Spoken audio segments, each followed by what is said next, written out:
Honda ADV 160 for round about 4 weeks now, and it got to 500 kilometers, and I've just done its first oil change. The oil change is free because it's under warranty for 2 years and costs $5.50, but I will show you that a little bit later on. What's the difference? You live in Asia, you want a motorbike. Now you're thinking of a scooter, you're thinking of the Honda because it's a good brand, you're going to have all the parts, it's going to be better than Suzuki or Yamaha. They have the high resale price as well. But what's the difference between a 160 and a 350? Well, obviously the engine is going to be bigger, the automobile, the scooter is going to go faster. The top speed of a 150 is about 114 kilometers an hour, and the 350 would be about 150, maybe 160 kilometers an hour. But this is the thing. Driving in Asia compared to Europe or America, people actually drive a lot slower. It's quite comfortable to drive this scooter at 60 to 80 kilometers an hour. The roads are not the best in the world, to be really honest, whether it's in Malaysia, Vietnam, Cambodia or Thailand. So having a smaller scooter is going to be far more practical. The ADV 160 is about 130 kilograms compared to the 350, which is about 187, I do believe. So with all that in mind, and of course the price. Now, in Cambodia, you do have very heavy tax on it, and I paid 4,900, and including the registration, it was a $20 fee. In other words, to get the number plate for it, etc.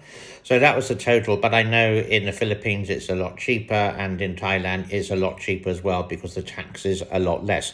But you're still getting the same quality of bike. There are one or two differences here and there, but near enough. It's a Honda, it's made in Japan, or it's made by the Honda Corporation, etc. It's a good quality bike. It's not going to let you down, and it's going to run for tens of thousands of kilometers.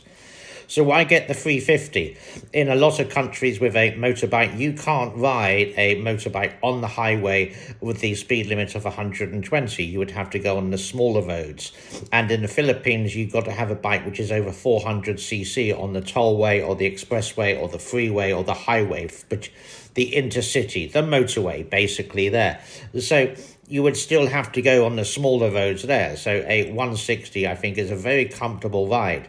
Now, my last motorbike was an Italian motorbike. It was a Bellini. It was a 302cc twin cylinder. It was a really nice bike to drive. On the highway, fantastic, and it had a great acceleration. But in the city, it was just, you could say it started to get frustrating because you stop, start, and the bike is like 200 kilograms. It was a tough ride, even just going shopping. So this was my big decision to change from a sports into sort of like a top-end scooter. And hence, this is why I got this beautiful Honda, and I'm really happy with my purchase. So a top tip, I would say, if you are in Asia and you're just going to go you can go long distances, it's fine, but just hopping into town is also fine as well. It runs perfectly at the slower kilometers, it runs perfectly at the higher kilometers. I have taken it up to 80, 90, haven't had any problem, no vibrations, nothing, just really comfortable to ride. And that ABS and traction control, when you do have to brake hard because a lorry or a truck comes right in front of you, is excellent. Haven't had that experience in the wet, but I had it a couple of times when a crazy lorry driver thinks he's bigger than him and you have to stop and give way. And maybe you've been at the speed limit of 60, for example, and you can slow down within seconds. That ABS is really good. The braking system, fantastic. Very impressed. So when you do get a motorbike here in Asia, the first oil change is at 500 kilometers. Once it gets to 500, the next one is going to be 1,005. The Honda company, the Honda dealer will tell you when the next one is, when the next service is, etc., etc. And we just went into it to the first time today for the oil change. And again, you don't pay for the service, you just pay for the oil, which was actually $5.50. Took literally 5 minutes to do. Now, the next oil change is going to be at 1,500 kilometers, which is possibly going to be in a month or two. So this month we actually did do 500 kilometers, but we did go on quite a few adventures. Hey, it's an adventure bike. I am rambling on too much, but do take a look at the oil change, which is coming up now.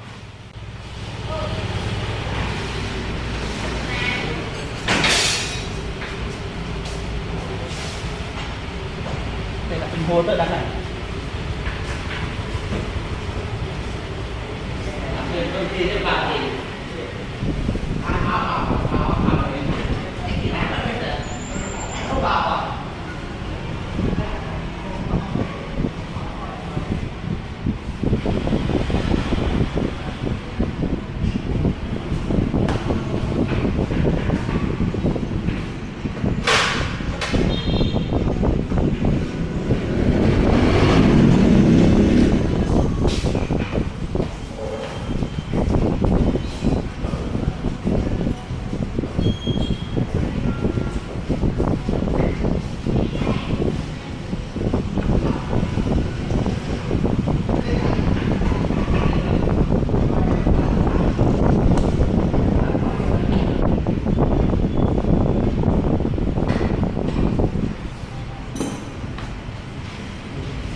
Thank you so much for your time. Just a interest related to an ADV. If you're considering to buy a scooter and you want something a bit more luxurious than the normal kind of A to B one and just a better ride, it's the best ride I've ever had on a scooter, then go for this.